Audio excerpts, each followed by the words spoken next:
Welcome back. So the KwaZulu-Natal Agriculture Department is on a drive to emphasise the importance of agriculture among the province's youth. The programme aims to encourage the active participation of young people in the sector, as well as to contribute to food security and nutrition.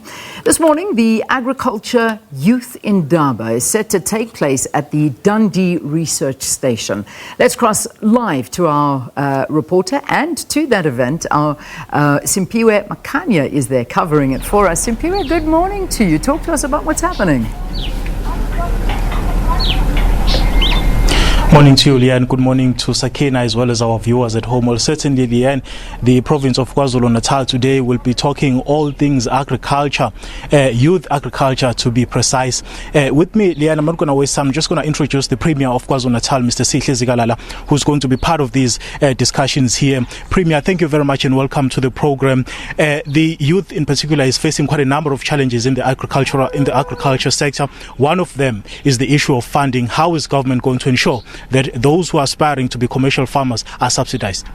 Well, I think firstly, as KwaZulu-Natal, we've taken a view that agriculture is one of the key industries of the economy, and therefore it must be supported. It is still going to be a key industry even in future. It is the industry of the future. So we will want to support the youth to enter into the agricultural space. As you are asking, we have acknowledged that young people have suffered in terms of financial constraints because they've got no money to start their operations in agriculture.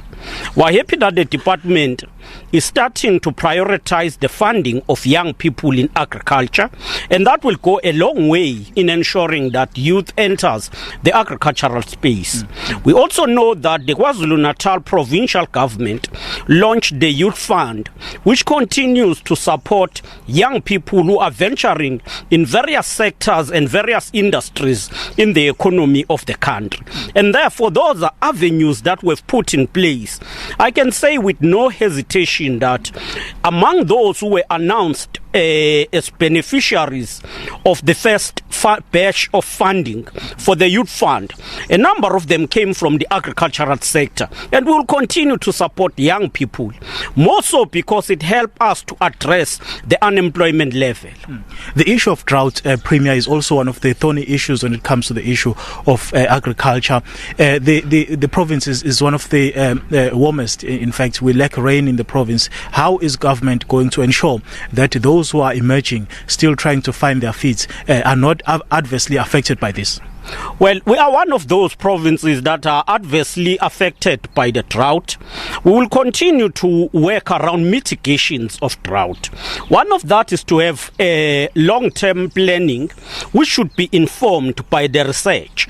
And that's why there is this a summit, because researching must lead us to know what are the patterns of the climate change going to be in the next few years. Secondly, what could be the best sources of water that could be availed in each and every area. So we will be investing time and resources around that. But secondly, in a short term, we need to respond. And responding in a short term will require us to continue ensuring that we subsidize, support those who are affected by drought through some maybe provision of what we call, we say, food for livestock, but also look on areas where we can drill water and then have water from the ground. So we'll continue to look on those approaches to mitigate the effect of drought. One of the things, Premier, before I let you go, that are problematic is the issue of commercial farmers having entered the market now, facing the challenge of not knowing who's going to buy their product. How is government going to ensure that it uses its power or its buying power to support these emerging farmers? Part of this is to ensure that we link all programs of agriculture. And in the agricultural space, the government, under the overall radical economic transformation framework, launched Operation Vula. And one of the pillars of Operation Vula is RASET, which is radical socio-agrarian transformation. So this RASET program aims to establish a government market for those who are involved in agriculture.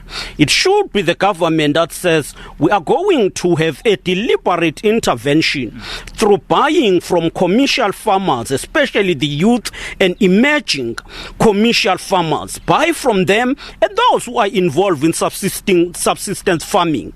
Buy from them, feed learners in schools, feed people in hospitals, feed all over where government have an access. So the first market should be the government. But we'll continue to establish the market even outside the country. As we talk to you, we've got a good relationship with China about red meat, processing of the red meat and exporting it to red meat. Last week we arrived from Singapore. Again, we've established a relationship with the government of Singapore and various business communities to export agricultural products to countries such as Singapore. Okay, Premier, thank you very much for your time. Thank you. All right, that's the Premier of KwaZulu-Natal, Simphiwe Makhanya, outlining some of the programs that the government will be implementing as it tries to ensure that the youth in agriculture are actually fully participating in the economy of KwaZulu-Natal. We're expecting the Minister of Agriculture, Togo Didiza, to also be part of these deliberations here. Leanne, it's back to you in Johannesburg for now. Simphiwe, thank you very, very much. And we, of course, will be crossing to him once again to get more on this. That's Simphiwe Makhanya talking to us about the Agricultural Youth Indaba. All right, time now for your sports news. I'm going to hand you over to Valen.